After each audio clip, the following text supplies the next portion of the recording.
I also want to talk about obesity and how the textbook comments on that.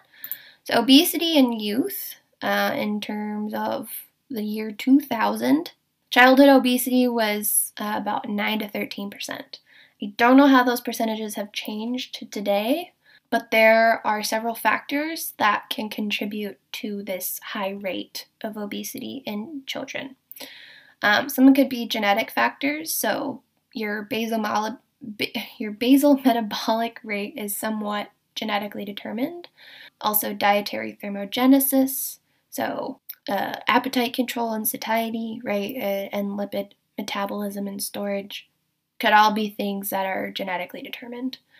Extrinsic factors could be decreased physical activity due to technological advances, more screen time, right? So I've even noticed this as I was growing up. I was kind of a kid during the technological shift, and my mom had a method when my sister and I were growing up that for every hour we read a book, we got screen time. So it was very restricted. We maybe watched an hour or two of TV a week, because she was smart in that way, because she was like, yo, they're young, they can't read yet, so it's going to take them a while.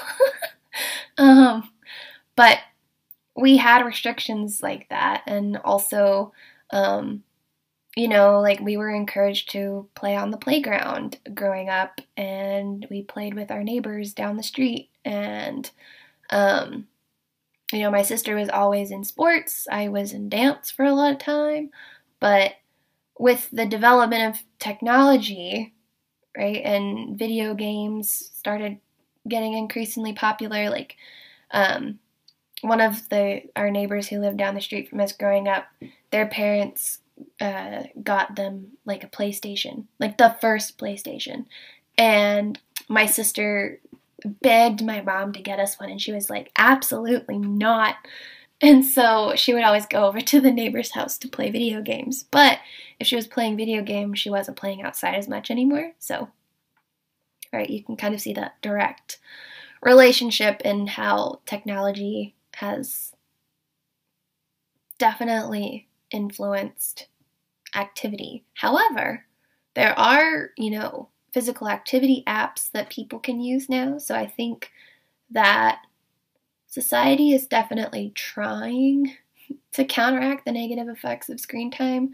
And now you have, even the Wii has Wii Fitness, right?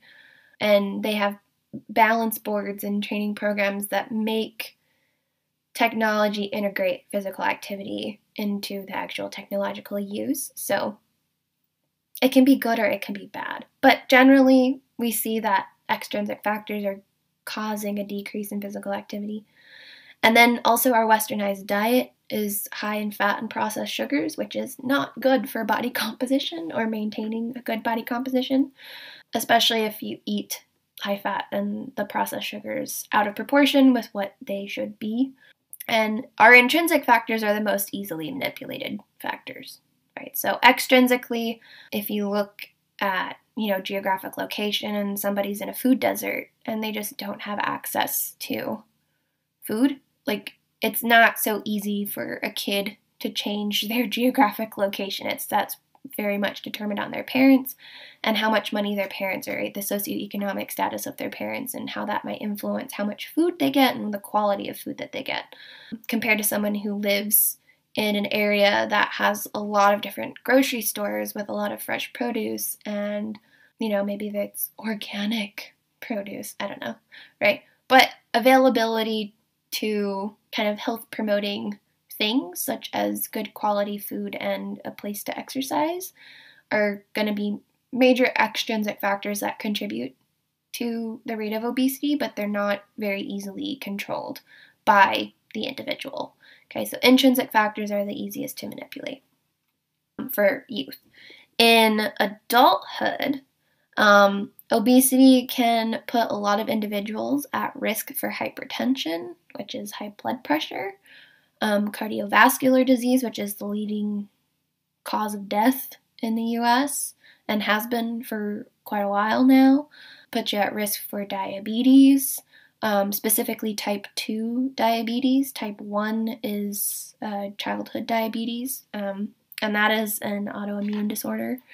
Also puts you at a higher risk for developing gallstones, osteoarthritis, likely because of the extra stress that's put on your joints when you move, right? And we know osteoarthritis is where you have a decrease in your articular cartilage. So the more that you compress the joint space, the more pressure you have on the cartilage, the more it wears you down. I guess the running theory.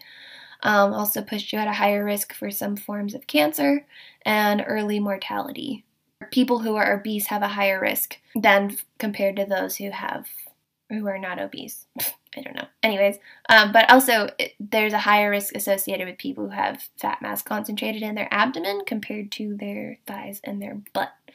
So where you store your fat also has a big role on the type of risks you might be most affected by, or you might have more risk for. Anyways,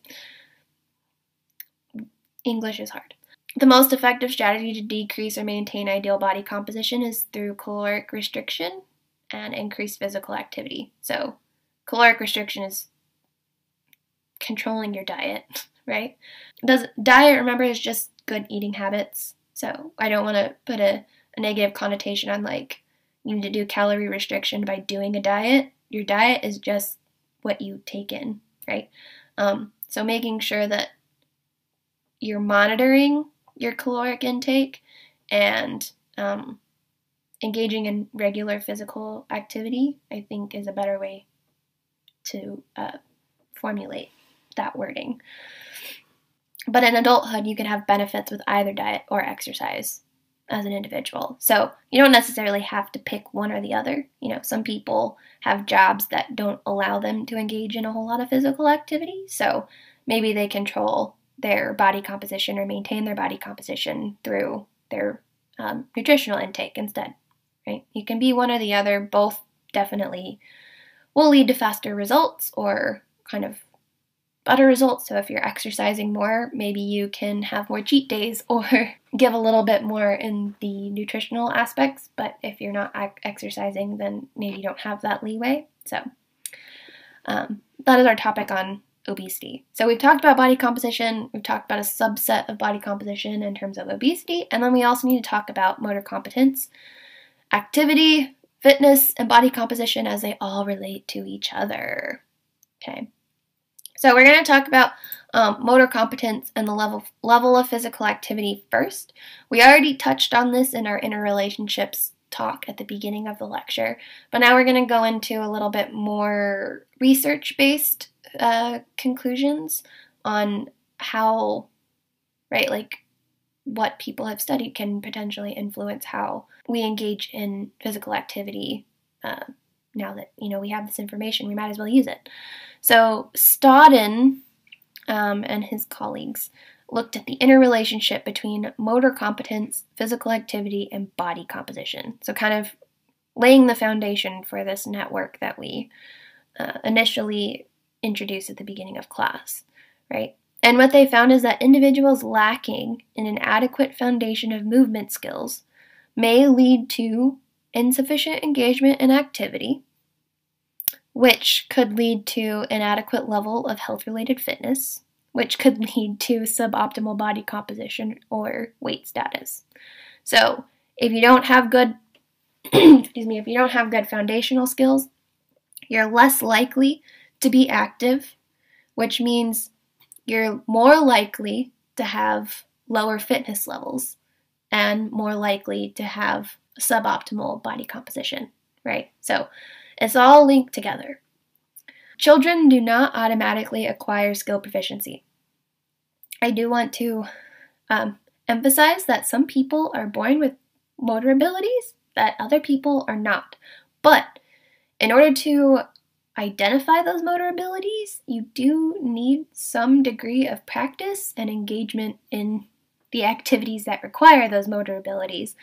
So Trends show that childhood behaviors do persist into adulthood, right? So the more activities, like if you are taking this from a parental perspective, one day when you have kids or if you already have kids, right? The more activities and the wider range of activities you expose your kids to, the wider range and the more activities they're likely to engage in adulthood, right? But it also gives them options. So, you know, like my mom, my sister, she wanted to play basketball, and my mom was like, Natalie, you should try basketball. I found out I didn't like it, so I just didn't engage in basketball.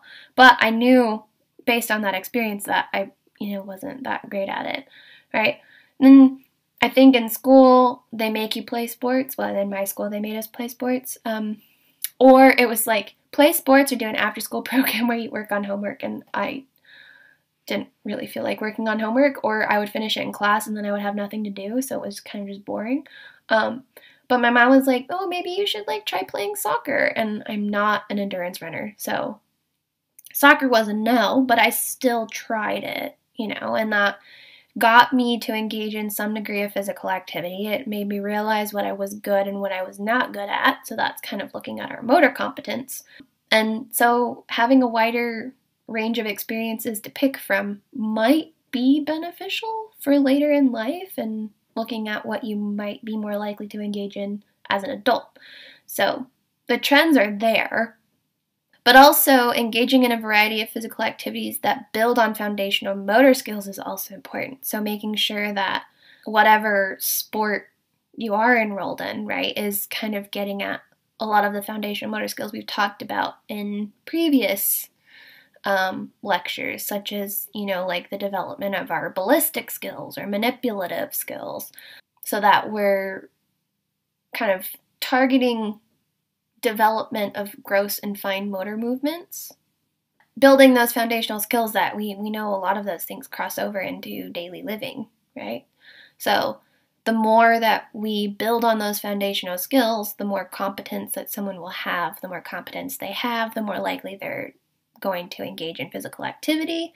The more physical activity they engage in, the better their body composition is likely to be. Okay, so again, huge network. Also, self-perception is an important factor.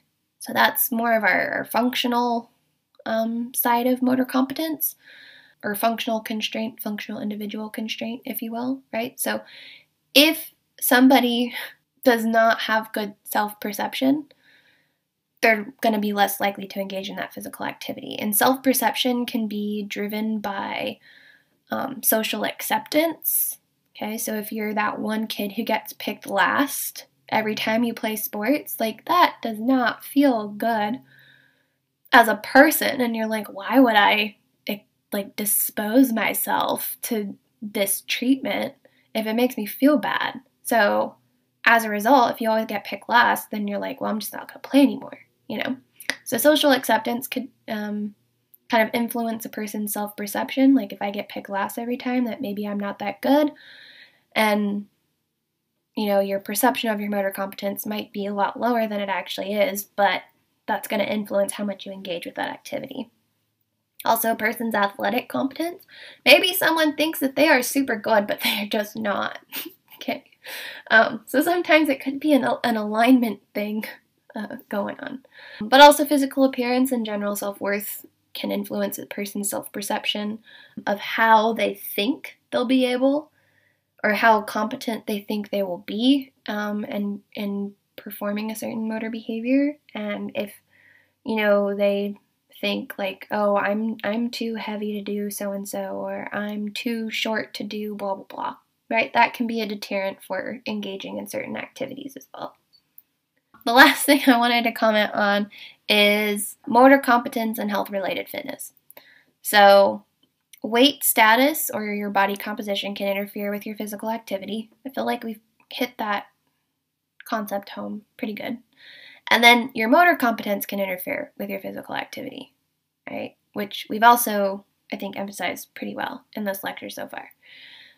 Having a higher motor competence is going to be associated with a better health-related fitness. So when we talk about health-related fitness, we're talking about everything that we've looked at so far. So cardiorespiratory fitness, muscular strength, your flexibility, and your body composition as a whole, right? All of health-related fitness encompasses all of those things.